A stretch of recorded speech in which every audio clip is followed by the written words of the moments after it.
7절 말씀까지 이렇게 살펴보고요. 9절, 10절 말씀에서 다음에 이렇게 한 번 더 중요한 말씀이 있기 때문에 9절, 10절 말씀 다시 한번 보겠습니다. 먼저 고린도후서 7장 2절, 3절 말씀 한번 보겠습니다. 2절, 3절. 2절 말씀 제가 먼저 읽겠습니다. 우리를 받아들이라. 우리는 아무에게도 잘못하지 아니하였고 아무도 부패시키지 아니하였으며 아무에게서도 속여 빼앗지 아니하였노라. 나는 너희를 정죄하려고 이것을 말하지 아니하노니 너희가 우리 마음에 있어 너희와 함께 죽고 살리라고 내가 전에 말하였느니라. 아멘. 사도 바울은 2절에서 우리는 아무에게도 잘못하지 아니하였고 아무도 부패시키지 아니하였으며 아무에게서도 속여 빼앗지 아니하였노라 라고 자신에 대해서 이렇게 말을 했습니다. 나는 아무 잘못 없다는 거예요. 한마디로 말하면 아무 잘못 없습니다. 그렇다고 해서 나는 너희를 정죄하려고 이것을 말하는 것은 아니다 라고 이렇게 3절에서 말씀하십니다.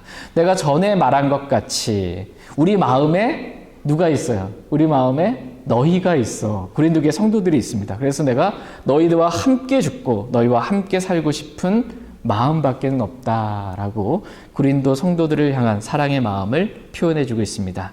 나는 지금 이렇게 너희를 사랑하는 마음으로 너희를 마음에 품고 이 서신을, 이 말을 내가 지금 기록하고 있다라는 것입니다. 오늘 말씀의 첫 번째 주제는 말입니다. 말. 그리스도인의 말이 어떠해야 하는지 말씀을 통해서 한번 살펴보도록 하겠습니다. 3절 말씀을 다시 한번 보시면 3절에 나는 너희를 정죄하려고 이것을 말하지 아니하노니 라고 이렇게 말씀하십니다. 그러니까 기본적으로 그리스도인의 말은 어떠해야 하냐면 누군가를 정죄하는 그러한 말을 해서는 안 된다라는 것입니다. 형제를 정죄하는 말, 이런 말은 하지 말라라고 말씀하십니다. 대신 우리는 그 형제를 마음에 품고 그 사람과 함께 하고자 하는, 함께 죽고 함께 살고자 하는 그러한 사랑의 말을 해야 한다라고 성경은 말씀하십니다. 3절 말씀 중반 말씀을 보시면 중반에 너희가 우리 마음에 있어 너희와 함께 죽고 살리라고 내가 전에 말하였느니라 라고 말씀하십니다. 사도 바울은 고린도 교회 성도들을 마음에 품고 정말 어떻게 보면 진짜 육신적인 성도들인데 육신적인 그리스도인인데 그 육신적인 그리스도인을 마음에 품고 그들과 함께 살고 함께 죽고자 하는 마음으로 사랑의 말을 지금 해주고 있는 것입니다. 우리도 이런 사랑의 말을 해야 한다라고 성경은 말씀하십니다. 다 같이 고린도전서 13장 1절 말씀 보겠습니다. 오늘 첫 번째 주제는 저와 여러분의 말입니다. 그리스도인의 말. 어떠한 말을 해야 하는가? 고린도전서 13장 1절 말씀 같이 읽겠습니다. 내가 사람들의 언어들과 천사들의 언어들로 말할지라도 사랑이 없으면 소리나는 징과 울리는 꽹과리가 되고. 그냥 사도 바울이 내가 이렇게 말해요. 사도 바울 자신이라 할지라도 사도 바울이 뭔가 말한다 할지라도 그 말에 사랑이 없으면 그 말은 마치 소리나는 징과 울리는 꽹과리가 된다라는 것입니다. 사도 바울의 말도 사랑이 없으면 그렇게 된다라는 겁니다. 하물며 저와 여러분의 말은 어떻겠습니까? 그러므로 우리의 말에 반드시 사랑이 있어야 한다라고 성경은 말씀하십니다. 저희 모두가 누군가를 정죄하는, 원망하는 그러한 모든 말들은 버리고 우리의 말에 사랑이 가득하기를 원합니다. 하나님께서 오늘 저희 모두의 말을 이 사랑이 가득한 말들로 인도해 주시기를 원합니다. 제가 전 시간에도 이렇게 말씀을 드렸지만 사랑은 불법을 기뻐하지 아니하고 진리를 기뻐하는 것이다 이렇게 말씀하고 계세요. 그러므로 성경은 다음과 같이 말씀하십니다. 에베소서 4장 15절 말씀 보겠습니다. 에베소서 4장 15절 말씀. 사랑에 대한 이 세상적인 기준이나 관념 이것이 아니고 성경적인 기준을 가져야 합니다. 에베소서 4장 15절 말씀 같이 읽겠습니다. 오직 사랑 안에서 진리를 말하며 모든 일에서 그분 안에 이르도록 성장하게 하려 함이라. 그분은 머리시니 곧 그리스도시니라. 아멘. 우리는 사랑이 충만한 그러한 말들을 해야 할 뿐만 아니라 사랑 안에서 뭘 말해야 된다 이렇게 말씀하세요? 진리를 말해야 한다 이렇게 말씀하고 계십니다. 그러니까 세상적인 기준의 사랑의 말 이것만 말하고 진리를 말하지 않는 것 이것은 그리스도인의 말이 아닙니다. 겉으로 사랑하는 말 이런 것만 이렇게 말하는 게 아니고 사랑 안에서 진리를 말해야 된다라는 것입니다. 그리스도인은 반드시 사랑이 있는 말 그래서 사랑은 진리를 기뻐하잖아요. 그러니까 사랑하면 진리를 말할 수밖에 없습니다. 저희 모두가 사랑 안에서 진리를 말할 수 있길 원합니다. 그리스도인의 말은 진리를 말하는 말이 되어야 한다라고 말씀하십니다. 다시 한번 복습 한번 해보면 첫 번째 그리스도인의 말, 저와 여러분의 말은 뭘 하면 안 돼요?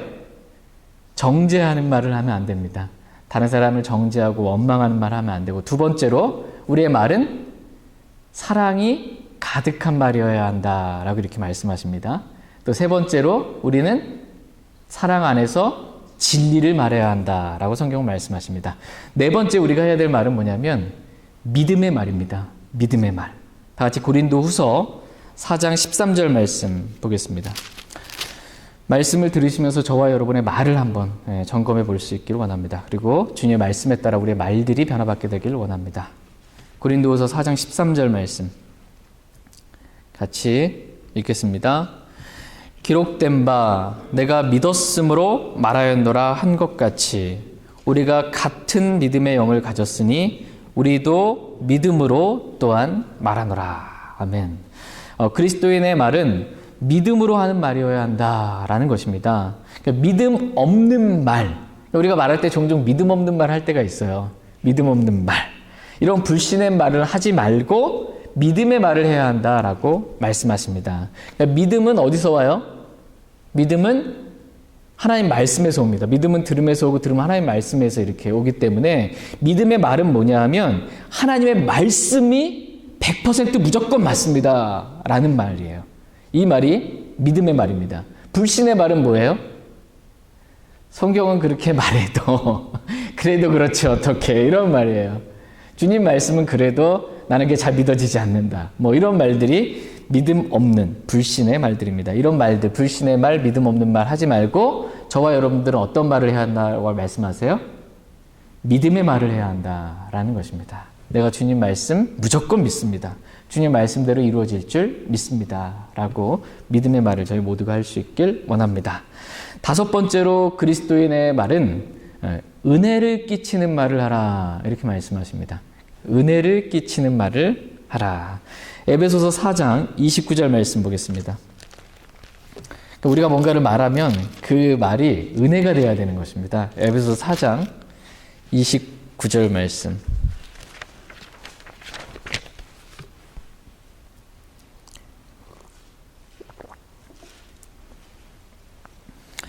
에베소서 4장 29절 말씀. 네, 같이 읽겠습니다.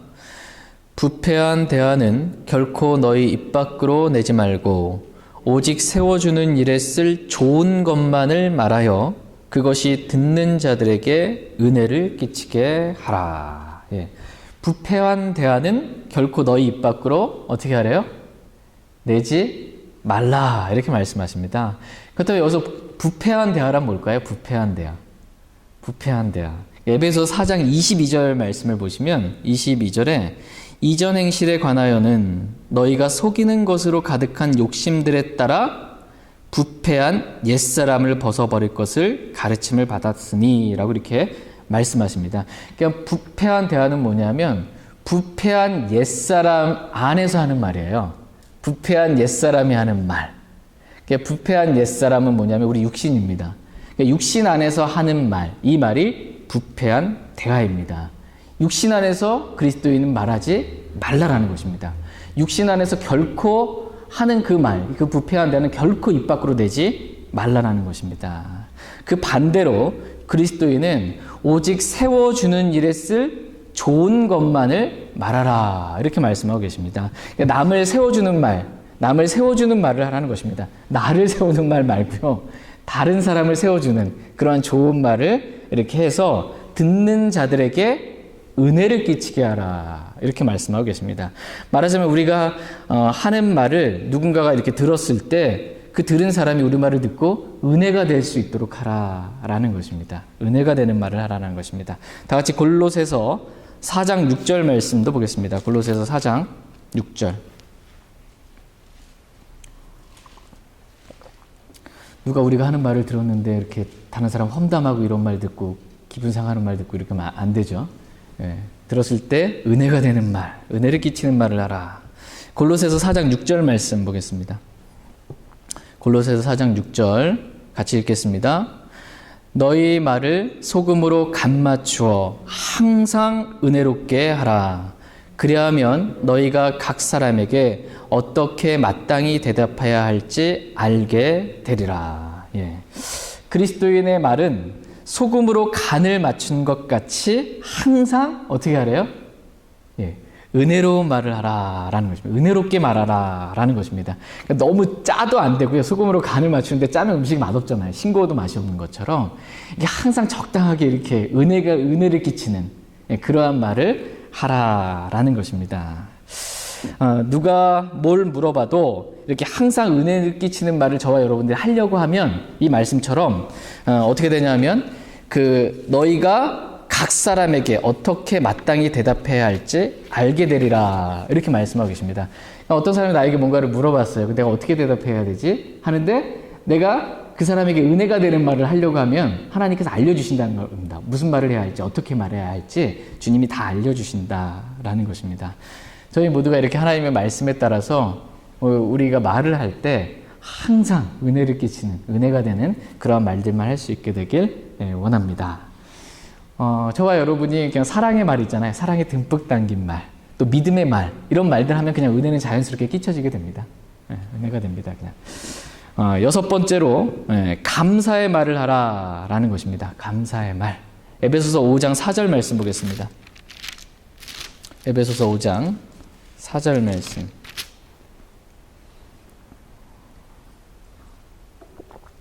에베소서 5장 4절 말씀.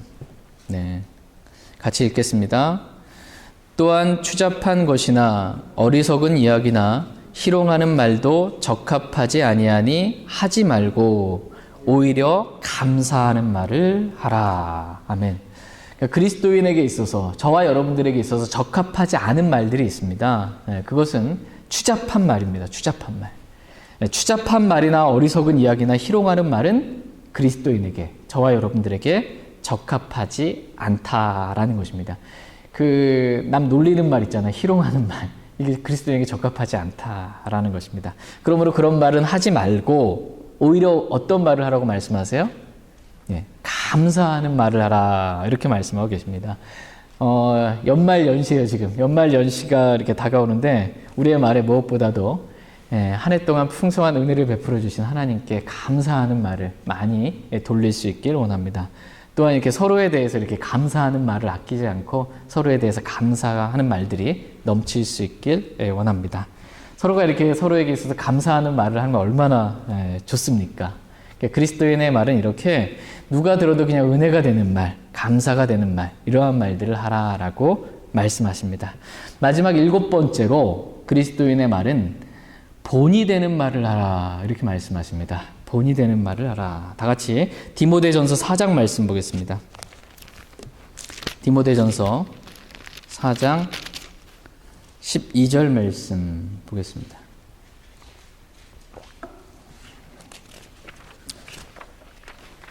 디모데전서 4장 12절 말씀 같이 읽겠습니다. 아무도 내 연소함을 업신여기지 못하게 하고 오직 너는 말과 행실과 사랑과 영과 믿음과 순결에서 믿는 자들의 본이 되라. 믿는 자들에게 본이 되는 그러한 말을 하라라는 것입니다. 그러니까 말뿐만 아니라 행실과 사랑과 영과 믿음과 순결에 있어서 믿는 자들에게 본이 되라고 저와 여러분들에게 말씀하고 계십니다. 저희 모두가 우리의 이 말뿐만 아니라 모든 일에 있어서 믿는 자들에게 본이 되어 하나님께 영광이 될 수 있길 원합니다. 다 같이 이제 고린도 후서 7장 4절 말씀 보도록 하겠습니다. 고린도 후서 7장 4절 말씀 같이 읽겠습니다. 내가 너희를 향하여 심히 담대히 말하고 또 너희를 크게 자랑하노니 우리의 모든 환난 중에서도 내게 위로가 충만하고 기쁨이 크게 넘치는도다. 아멘. 사도 바울이 고린도 교회 성도들을 향해서 지금 심히 담대하게 말할 수 있었던 이유는 사도 바울이 고린도 교회 성도들을 사랑하기 때문입니다. 요한일서 4장 18절에 보면 사랑에는 결코 두려움이 없고 완전한 사랑은 두려움을 내쫓나니 라는 말씀처럼 사도 바울은 고린도 교회 성도들을 사랑하기 때문에 고린도 교회 성도들을 향해서 심히 담대하게 두려움 없이 말할 수 있었습니다. 고린도 교회 성도들에게 말할 때 사랑 안에서 진리를 말한 거예요. 진리를 말해도 두렵지가 않아요. 사랑하기 때문에. 또 고린도 교회 성도들을 지금 잘했다고 칭찬하고 크게 자랑을 해도 두렵지가 않다라는 것입니다. 사랑은 모든 것을 믿으며 사랑은 모든 것을 바라고 모든 것을 견디는 것이기 때문에 사도 바울은 고린도 교회 성도들을 사랑하기 때문에 그들을 믿고 신뢰했던 것이에요. 그래서 그들에 대해서 자랑하는 말을 담대히 말할 수 있었습니다. 고린도후서 7장 이 4절 말씀서부터 말씀의 분위기가 이제 확 바뀝니다. 그 전까지 사도 바울이 고린도 교회 성도들에게 말했을 때에는 많은 눈물로 이렇게 지금 사도 바울이 어쨌든 말했어요. 그런데 지금서부터는 사도 바울이 지금 기쁨으로 말하고 있습니다. 기쁨으로 말하고 있어요. 이유는 고린도 교회 성도들이 사도 바울이 사랑 안에서 말한 그 진리의 말을 듣고 회개했기 때문입니다. 고린도 교회 성도들이 회개했기 때문에 지금 분위기가 확 달라지고 있습니다. 다 같이 고린도후서 7장 8절 9절 말씀 보겠습니다. 8절 9절 말씀. 8절 말씀 제가 먼저 읽겠습니다. 비록 내가 편지로 너희를 근심하게 한 것을 후회하였으나 지금은 후회하지 아니하노니 바로 그 서신이 잠시 동안만 너희를 근심하게 한 줄을 내가 아노라. 이제 내가 기뻐함은 너희가 근심하였기 때문이 아니요 오히려 너희가 근심함으로 회개를 이뤘기 때문이라. 너희가 하나님께 속한 방식대로 근심하게 된 것은 어떤 일에서도 너희가 우리로 말미암아 상처를 받지 아니하게 하려 함이니. 사도 바울은 고린도 교회 성도들에게 편지를 썼습니다. 이 편지가 고린도 전서입니다. 여러분이 고린도 전서를 다 읽어보셔서 아시겠지만 고린도 전서에서는 사도 바울이 고린도 교회 성도들의 죄를 지적하고 책망하는 말씀들이 참 많이 기록되어 있습니다. 고린도 교회 성도들을 마음으로 받고 사랑 안에서 지금 진리를 말했던 것입니다. 이 편지를 쓰고 사도 바울은 내가 너무 이 고린도 교회 성도들한테 좀 세게 말한 것이 아닌가. 내가 너무 그들의 죄를 분명하게 그렇게 다이렉트로 지적한 것은 아닌가라는 마음 가운데 그들이 근심한 것으로 인해서 사도 바울이 좀 후회했다라는 것입니다. 고린도 전서를 쓰고 내가 좀 세게 말한 거 아닌가, 죄를 너무나 강하게 지적한 게 아닌가라는 마음 때문에 사도 바울이 후회했지만 그러나 지금은 후회하지 않는다라는 것입니다. 왜냐하면 그들이 이 고린도 전서, 이 서신을 받고 잠시 동안만 근심하였을 뿐만 아니라 오히려 그들이 하나님께 속한 방식대로 근심함으로 회개에 이르렀기 때문이다라고 말씀하십니다. 고린도 교회 성도들이 사랑 안에서 진리를 말한 이 고린도 전서 말씀을 읽고 하나님의 뜻대로 근심하고 하나님 앞에 나아가서 뭘 했다는 거예요? 회개했다라는 것입니다. 그들이 돌이켰다는 거예요. 그래서 고린도후서 7장 4절 말씀서부터는 이제 분위기가 확 바뀌는 것입니다. 분위기가. 하늘에서는 회개할 필요가 없는 의로운 99사람보다 회개하는 한 죄인으로 인하여 더 기쁨이 있으리라 라는 말씀처럼 고린도 교회 성도들이 회개했다라는 이 말이 사도 바울의 마음에 너무나 큰 기쁨과 위로가 되었던 것입니다. 다 같이 고린도후서 7장 4절 말씀 다시 한번 읽어보겠습니다. 고린도후서 7장 4절 같이 읽겠습니다. 내가 너희를 향하여 심히 담대히 말하고 또 너희를 크게 자랑하노니 우리의 모든 환난 중에서도 내게 위로가 충만하고 기쁨이 크게 넘치는도다. 아멘. 지금 사도 바울의 마음이 여러분이 읽을 때 어떠세요? 사도 바울의 마음이 지금 너무 좋은 거예요. 사도 바울의 마음이 참 좋습니다. 위로가 충만하고 기쁨이 크게 넘친다라는 것입니다. 그래서 사도 바울이 고린도 교회 성도들을 향해서 크게 자랑하면서 지금 이 말씀을 기록하고 있습니다. 고린도 교회 성도들이 회개를 안 했다면 별로 고린도 교회 육신적인 그 고린도 교회 성도들이 자랑할 게 뭐가 있겠어요, 사도 바울 입장에서. 근데 그들이 회개했기 때문에, 말씀을 듣고 회개했기 때문에 지금 자랑하는 마음이 들었던 것입니다. 마음이 참 좋은 상태에서 지금 이 말씀을 계속 사도 바울이 기록하고 있습니다. 이와 같이 회개는 하늘에 있는 하나님께 기쁨이 될 뿐만 아니라 형제 자매들에게 큰 기쁨이 되는 것을 보게 됩니다. 한 사람이 회개하면, 죄인 하나가 회개하면 하늘에서도 기쁨이 있고 형제 자매들도, 그 소식을 들은 형제 자매들도 기쁨이 있다라는 것입니다. 저희 모두가 회개할 필요가 없는 사람이 아니라 회개할 필요가 있다면 주님 앞에 나가서 회개함으로 하나님께 또 서로에게 기쁨이 되었으면 좋겠습니다. 지금 사도 바울의 상황만 보자면요, 사도 바울이 지금 겪고 있는 상황이나 환경만 보자면 기쁨이 될 수 없는 그런 상황입니다. 왜냐하면 모든 환난이 지금 사도 바울에게 닥치고 있기 때문입니다. 다 같이 고린도후서 7장 5절 말씀 보겠습니다. 5절 같이 읽겠습니다. 우리가 마케도니아에 이르렀을 때 우리 육체에 안식이 없었으며 우리가 사방에서 고난을 당하여 밖에는 싸움이 있었고 안에는 두려움이 있었노라. 사도 바울이 마케도니아에 이르렀을 때 육체에 안식이 없었다라는 것입니다. 육체에 안식이 없어요. 그리고 사방에는 고난이 있었습니다. 밖에는 사나운 이리들과 같은 이 사도 바울을 박해하는 자들과 양을 아끼지 아니하는 거짓 교사들과 싸워야 하는 그러한 싸움이 있었고 안에는 두려움이 있었다라는 것입니다. 여러분 한번 사도 바울과 같은 상황에 처해 있다고 한번 생각해 보시기 바랍니다. 몸이 너무 아파요. 육체에 안식이 없어요. 쉴 수가 없어요. 너무 아파가지고 잠도 안 오고 정말 육체에는 아픔이 있고 안식이 없고 사방에는 고난이 있고 밖에는 싸움이 있고 안에는 두려움이 있는 것입니다. 이런 상황 가운데 사도 바울의 마음이 얼마나 힘들고 낙심이 되었겠습니까? 그런데 우리에게는 이러한 고난만 있는 것이 아닙니다. 낙담한 자들을 위로하시는 하나님이 우리와 항상 함께 계시다, 이렇게 말씀하십니다. 다 같이 고린도후서 7장 6절 말씀 보겠습니다. 고린도후서 7장 6절 같이 읽겠습니다. 그럼에도 불구하고 낙담한 자들을 위로하시는 하나님께서 디도를 오게 하사 우리를 위로하시되. 아멘.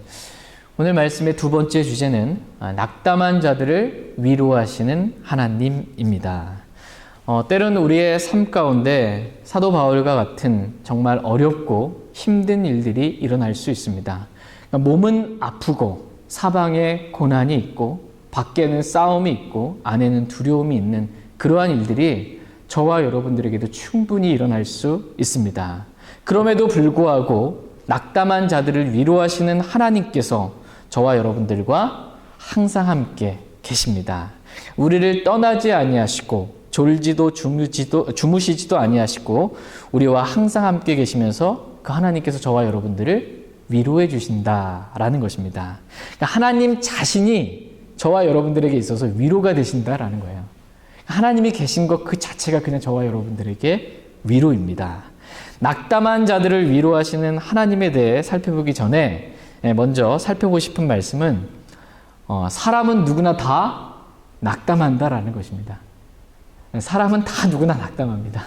이 세상에 아무리 훌륭한 사람이라 할지라도 낙담하지 않는 그리스도인, 낙담하지 않는 사람은 없습니다. 구약의 대언자들 가운데 가장 훌륭한 대언자 두 사람을 뽑으라고 하면 누굴까요? 가장 훌륭한 대언자 모세와 엘리야입니다. 모세와 엘리야. 네, 좀 이따 살펴보겠지만 모세와 엘리야도 낙담한 적이 있어요. 그렇게 훌륭한 대언자도 낙담을 합니다. 이와 같이 사람은 그 사람이 아무리 영적으로 뛰어난 사람이라 할지라도 다 낙담한다라는 것입니다. 그래서 사람은 다 하나님이 필요하다라는 것입니다. 저와 여러분들한테 하나님이 정말 필요합니다. 하나님 없으면 살아갈 수가 없습니다. 하나님 자신이 바로 저와 여러분들에게 위로가 되신다. 이렇게 성경은 말씀하십니다. 그렇다면 낙담한 자들을 위로하시는 그 하나님께서 저와 여러분들을 어떻게 위로하시는지 크게 4가지 말씀만 살펴보고 오늘 말씀 정리하고 마치겠습니다. 첫 번째는 하나님께서 우리를 말씀으로 위로해 주십니다. 하나님께서 우리를 위로하는 방법, 그것은 바로 말씀입니다. 엘리야 여러분 잘 아시겠지만 엘리야도 엄청나게 낙심한 적이 있습니다. 이세벨이 내일 이맘때까지 엘리야를 살려준다면 내가 섬기는 신이 나를 벌하기를 원한다 이렇게 맹세를 했어요. 엘리야가 그 말을 듣고 이제 내일 이맘때면 하루 만에 죽을 수밖에 없는 거잖아요. 광야로 잽싸게 도망갑니다, 진짜. 그래서 로뎀나무 밑에서 이 엘리야가 하나님 앞에 나아가서 기도합니다. 엘리야가 로뎀나무에 이르러 그 밑에 앉아 스스로 죽기를 구하여 이르되 오 주여 족하오니 이제 내 생명을 취하시옵소서. 나는 내 조상들보다 낫지 아니하나이다 라고 이 엘리야가 하나님 앞에 나가서 차라리 저를 죽여주세요 라고 이렇게 지금 기도하고 있습니다. 이제는 도저히 더 이상은 제가 감당할 수 있는 힘이 없습니다. 제가 완전히 낙담하고 말았습니다 라는 것입니다. 이런 엘리야에게 하나님께서 한 천사를 보내셔서 그를 어루만진다는 표현이 참 은혜롭습니다. 그를 어루만지면서 미리 준비한 이 숯에 구운 빵과 물을 주시면서 엘리야에게 일어나 먹으라 이렇게 말씀하십니다. 그 빵과 물을 엘리야가 다 먹고도 여전히 힘이 안 나요. 또다시 엘리야가 이렇게 다시 주저앉고 쓰러지고 맙니다. 그때 하나님께서 또다시 낙담한 자들을 위로하시는 그 하나님께서 다시 또 천사를 보내셔서 엘리야를 어루만져 주시면서 빵과 물을 주시면서 엘리야에게 일어나 먹으라라고 말씀하십니다. 여기서 빵과 물은 하나님의 말씀을 예표합니다. 그러니까 말씀 그 자체를 먹게 되면 위로가 있다라는 것입니다. 하나님께서 낙담한 엘리야를 만나 주실 때 그 뒤에 이어지는 말씀이 뭐냐면 그 동굴에 가 있잖아요, 엘리야가. 하나님께서 이 엘리야를 만나 주시는데 첫 번째 이제 주께서 크고 강한 바람으로 이렇게 지나가시는데 크고 강한 바람 가운데도 주님은 계시지 않았다. 그 다음에 지진이 일어났어요. 그 지진 가운데서도 주님은 계시지 않았다라는 것입니다. 그리고 불이 지나갔어요. 그런데 그 불 가운데도 주님은 계시지 않았다라는 것입니다. 마지막 4번째로 주님은 고요한 작은 음성 가운데 엘리야를 만나주셨다. 이렇게 말씀하고 계십니다. 그러니까 우리가 생각할 때 뭐냐면 좀 엄청난 일이 우리 가운데 좀 일어났으면 엄청난 기적 같은 일들을 통해 주님이 우리를 만나주셨으면 그렇게 우리를 위로해 주셨으면 하는 그런 마음이 있는데 하나님께서 그런 방법으로 우리를 만나시고 우리를 위로해 주시지 않는다라는 것입니다. 그냥 고요한 작은 음성으로 하나님께서 엘리야를 만나주시고 엘리야를 위로해 주셨습니다. 이 고요한 작은 음성을 영적으로 적용하면 저와 여러분들에게 뭐가 될까요? 말씀입니다. 이 성경 말씀. 이거 작은 성경 더 작고 고요한 뭐라고 얘기하는 소리도 잘 안 들리는 것 같아요. 고요한 작은 음성입니다. 이 하나님 말씀이 우리를 위로해 준다라고 말씀하고 계십니다. 그렇게 이 고요한 작은 음성 가운데 주님의 위로를 받은 이 엘리야가 어떻게 됐을까요? 엘리야의 마지막을 여러분 기억하세요? 로뎀나무 밑에 있었던 이 엘리야는 어땠어요? 로뎀나무 밑에서는 차라리 저를 좀 죽여주세요라는 거였어요. 근데 주님이 그를 찾아가서 위로해 주시고 격려해 주셨어요. 말씀 가운데. 그랬더니 엘리야의 마지막 삶은 어땠냐면 하나님께서 회오리 바람으로 그를 일으키십니다. 그를 하늘로 들리십니다. 휴거해 주신 거예요. 휴거. 죽음을 맛보지 않고 엘리야가 이렇게 들림받게 됩니다. 이것은 저와 여러분들 죽음을 맛보지 않고 들림받게 될 휴거될 저와 여러분들을 예표로 지금 말씀해 주신 것입니다. 이 얼마나 놀라운 일이 엘리야에게 일어난 것입니다.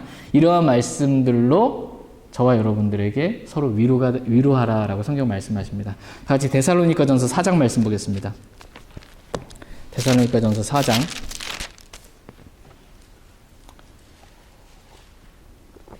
15절에서 18절 말씀 보겠습니다. 낙담한 엘리야를 기억하시고 하나님께서 어떻게 엘리야를 위로해 주셨는지 말씀을 기억하면서 데살로니가전서 4장 15절에서 18절 말씀 한 절씩 읽겠습니다. 우리가 주의 말씀으로 너희에게 이것을 말하노니 곧 주께서 오실 때까지 살아서 남아있는 우리가 결코 잠자는 자들보다 앞서지 못하리라. 주께서 호령과 천사장의 음성과 하나님의 나팔 소리와 함께 친히 하늘로부터 내려오시리니 그리스도 안에서 죽은 자들이 먼저 일어나고 그 뒤에 살아서 남아있는 우리가 그들과 함께 구름들 속으로 채어 올라가 공중에서 주를 만나리라. 그리하여 우리가 항상 주와 함께 있으리라. 그러므로 이 말씀들로 서로 위로하라. 아멘. 그러므로 이 말씀들로 서로 위로하라 라는 것입니다. 말씀 그 자체가 저와 여러분들에게 위로가 된다라는 것입니다. 특별히 말씀 가운데서 주님께서 다시 오신다는 말씀, 그래서 우리가 죽음을 보지 않고 휴거된다는 이 말씀이 저와 여러분들에게 큰 위로가 되는 귀한 말씀인 줄 믿습니다. 이와 같이 하나님께서는 말씀으로 우리를 위로하시는 그러한 분이십니다. 근데 우리가 말씀을 안 보면 말씀으로부터 오는 위로가 없는 거예요. 말씀을 잘 안 들으면. 그럼 삶의 위로가 참 없이 살아가는 겁니다. 말씀이 없으면 위로 없이 살아갑니다. 두 번째로 하나님께서는 저와 여러분들을 기도를 통해서 위로해 주십니다. 기도로 우리를 위로하십니다. 여러분 다윗 기억나시죠? 다윗이 낙담했던 순간이 언제냐면 시글락에 이르렀을 때 그 도시가 완전히 불타버리고 이 아내와 이 자녀들을 잃어버리고 가축들도 다 이렇게 잃어버리게 되었을 때 그 옆에 다윗과 함께 했던 사람들이 정말 힘이 다 빠질 때까지, 우리 힘이 없을 때까지 울다가 결국 나중에 그 입에서 하는 말이 뭐예요? 다윗을 돌로 치자라는 것입니다. 다윗을 돌로 치자. 다윗 입장에서는 다 잃어버린 거예요. 시글락이라는 도시, 자기 도시도 잃어버렸죠. 재산도 잃어버렸죠. 아내도 잃어버렸죠. 자녀들도 잃어버렸죠. 가축도 잃어버렸죠. 그 다음에 함께 그동안 다윗을 쫓았던 사람들이 이제 배신하는 거예요. 이게 다 다윗 때문에 그렇다고. 신뢰했던 사람들, 그 사람들이 다윗을 돌로 치자라고 하는 엄청난 마음의 상처, 낙담을 받게 됩니다. 근데 그때 다윗이 하나님께 나아가 스스로 위로를 얻습니다. 낙담한 자들을 위로하시는 하나님, 그 하나님을 다윗은 기억하고 하나님께 나아가서 기도했던 것입니다. 다 같이 사무엘상 30장 말씀 보겠습니다. 사무엘상 30장 8절 말씀.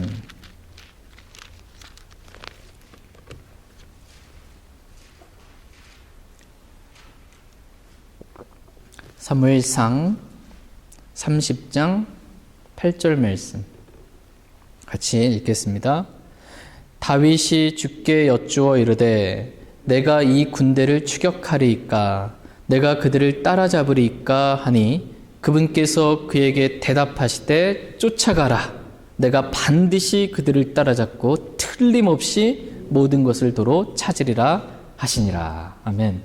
다윗이 지금 하나님 앞에 나아가서 지금 기도하고 있는 거예요. 하나님, 제가 어떻게 하면 좋겠습니까? 쫓아가리이까 라고 이렇게 기도했더니 하나님께서 그 기도를 들으시고 다윗에게 어떻게 해야 될지 말씀해 주셨습니다. 그러니까 기도 가운데 하나님께서 다윗을 만나 주시고 다윗을 위로해 주셨던 것입니다.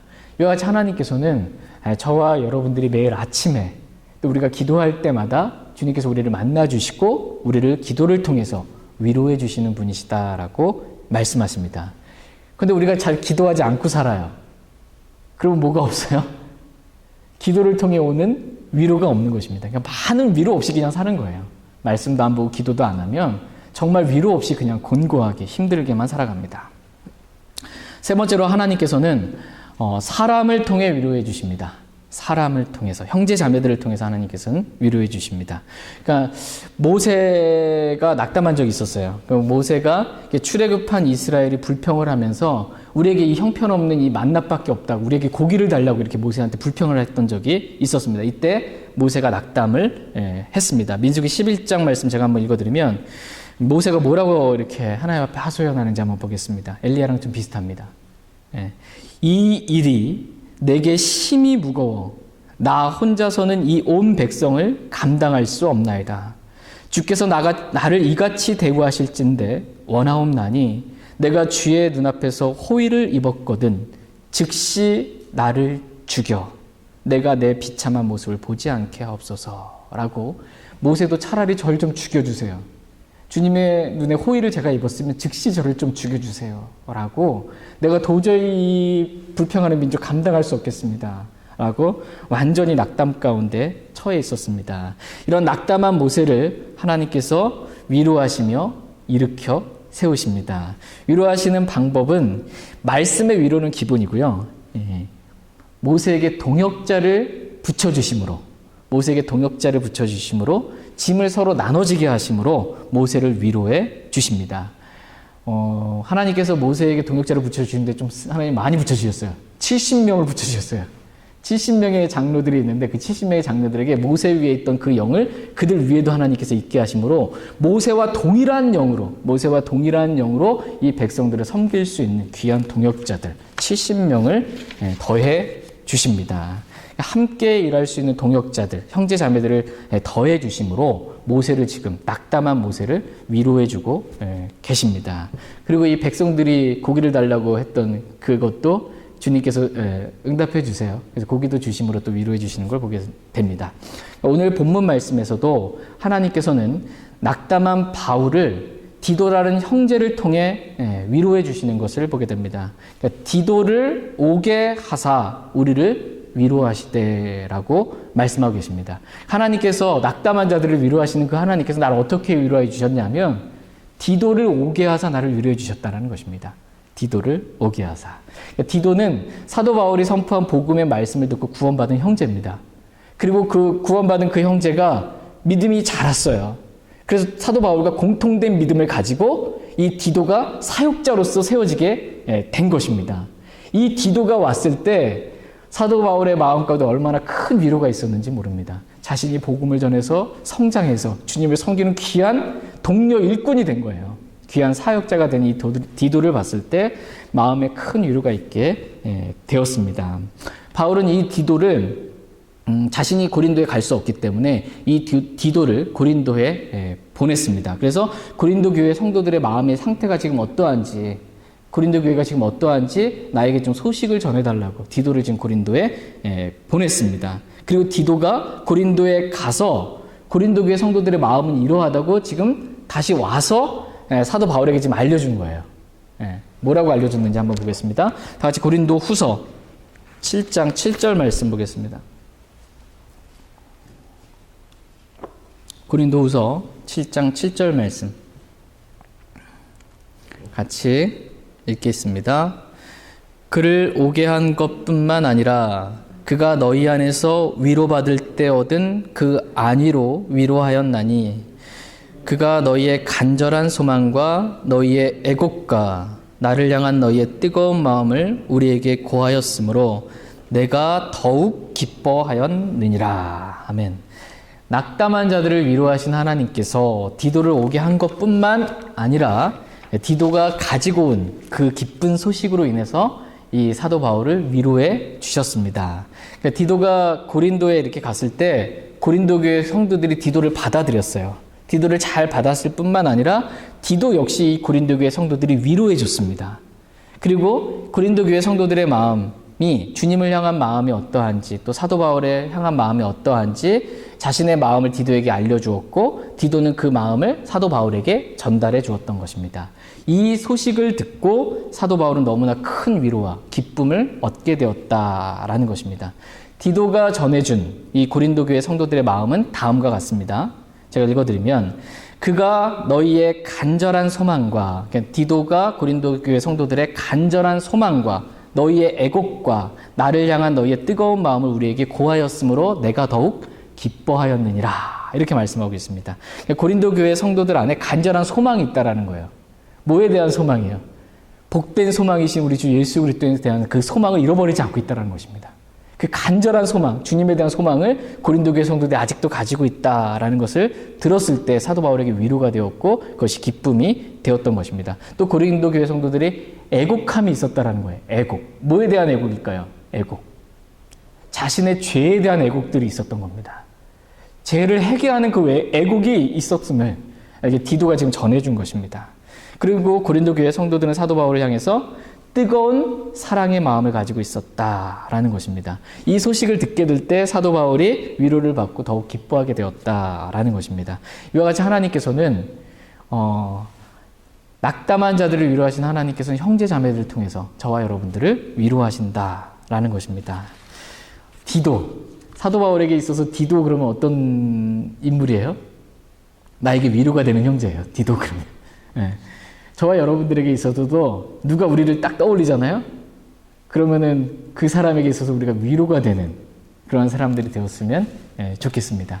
서로가 서로에게 참 위로가 되었으면 좋겠습니다. 마지막 네 번째로 하나님께서 우리를 위로하시는 방법은 환경을 열어주심으로 하나님께서 우리를 위로해 주십니다. 여러분 다니엘 기억나시죠? 다니엘이 상황과 환경적으로 보자면 사자굴에 이렇게 던져지게 됐습니다. 근데 하나님께서 사자굴에 던져진 그 다니엘을 사자들의 입을 막으심으로 그 환경 가운데 주님께서 지켜주심으로 보호해 주심으로 다니엘을 위로해 주셨습니다. 다니엘의 세 친구들 역시 이 용광로에 던져지게 되었습니다. 그런데 하나님께서 이 용광로의 불이 다니엘의 세 친구들을 삼키지 못하게 그 환경을 막아주심으로 불 냄새도 그들에게 미치지 못했다 이렇게 말씀하고 있어요. 불 냄새, 그런 냄새도 안 나는 거예요. 그러심으로 환경을 통해서 하나님께서 그들을 위로해 주셨습니다. 사도 바울이 빌립보 감옥에 이렇게 복음을 전하다 갇혀 있을 때 하나님께서 큰 지진을 일으키셔서 감옥의 문을 이렇게 열어주셨습니다. 사도 바울을 묶고 있었던 차고를 풀게 해주셨습니다. 그리고 빌립보 간수와 그의 가족들도 구원받게 해주셨습니다. 이걸 통해서 하나님께서 바울과 실라를 환경을 열어주심으로 그들을 묶고 있었던 환경을 열어주심으로 그들을 위로해 주셨던 것을 보게 됩니다. 이와 같이 하나님께서는 저와 여러분들에게 풀리지 않는 정말 우리를 막고 있는 우리를 얽어매고 있는 그런 어려운 상황과 환경을 열어주심으로 우리를 위로해 주시는 그러한 분이십니다. 저희 모두가 낙담한 자들을 위로하시는 하나님을 통해서 우리가 참된 위로를 받을 수 있길 원합니다. 다 같이 고린도 후서 1장 4절 말씀 읽고 오늘 말씀 마치겠습니다.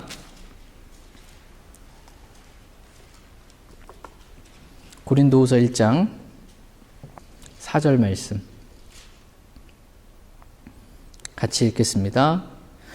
그분께서 우리의 모든 환난 중에서 우리를 위로하심은 우리 자신이 하나님께 위로받을 때 얻는 위로를 힘입어 우리가 어떤 고난 중에 있는 자들도 능히 위로하게 하려 하심이라. 아멘. 모든 환난 중에서 우리를 위로하시는 하나님, 이렇게 말씀하십니다. 모든 환난 중에서 우리를 위로하시는 하나님을 통해 저희 모두가 위로를 받을 수 있길 원합니다. 그리고 우리도 디도와 같이 다른 사람들을 위로할 수 아는 그런 사람들이 되었으면 참 좋겠습니다. 오늘 들은 말씀 기억하고 개인적으로 주님 앞에 나아가서 기도하는 그런 시간 갖도록 하겠습니다. 오늘 저는 그리스도인의 말, 저와 여러분의 말이 어떠해야 하는지 그 말에 대해서 살펴봤고 또 낙담한 자들을 위로하시는 우리의 위로가 되신 하나님에 대해서 말씀을 살펴봤습니다. 개인적으로 오늘 들은 말씀 기억하고 주님 앞에 나아가 기도하는 시간 갖겠습니다.